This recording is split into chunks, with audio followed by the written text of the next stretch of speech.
Dear Steve, my name is Chris, and I've tossed around the idea of contacting your show for several months now. Here's the story. Around Christmas time, I took a trip to visit my mom. My mom had to stay with a friend and ended up living with Nika and her 2 sons.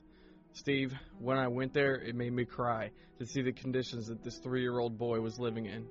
I found out that on a regular basis that her son was locked in an upstairs bedroom with all of the windows covered with blankets in a pitch-black room for sometimes 15 hours at a time, only being let out long enough to eat some crackers or etc. and locked right back in the room. I went upstairs when I got there because I could hear screaming coming from that same room. I broke into the room to find the darkness that was really hard to see through. They had even removed the light bulb so that he couldn't accidentally turn the light on. They were keeping him in a crib, and he's 3, and being tall enough to jump out of it, but not quite. I walked up to the crib to find him acting like some kind of animal, trying to get out of a cage. Steve, when he saw me, he was pretty much willing to throw himself out of the crib and hit the floor to get to me. I went up, and he was wearing a full pajama suit, and the entire thing was covered with urine. It was terrible, beyond terrible.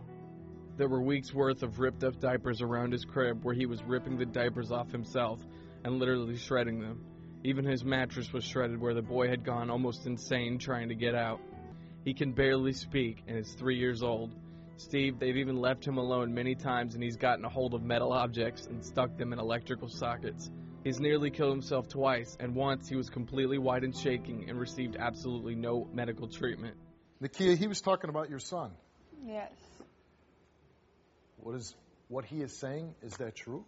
Somewhat, yes. I was lazy and didn't really realize what I was doing, but things has changed now. I mean, his dad's involved, and I'm going through counseling and everything. Stand up. Why? Why? Because if you can't make your child comfortable, why will you be comfortable on my stage? Excuse me?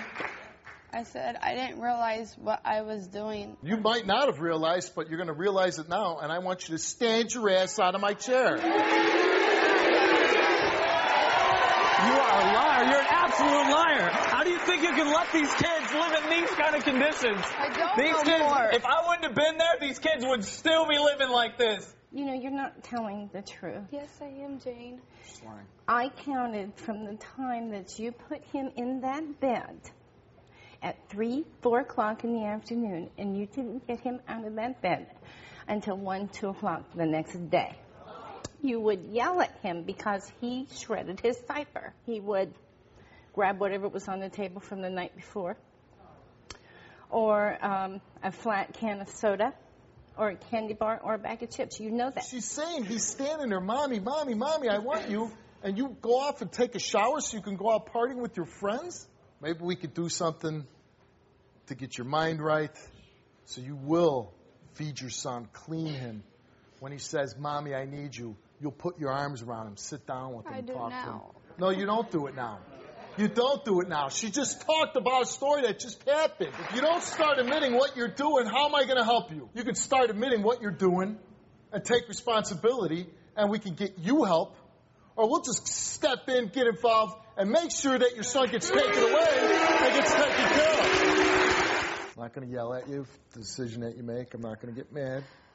Because right now, my main concern is that 3-year-old boy. So I want to know is, do you really want to be a mother? Yes, I do. So we're going to do everything we can to help you. But don't think you're going to walk off the stage and I'm going to forget about you. I know.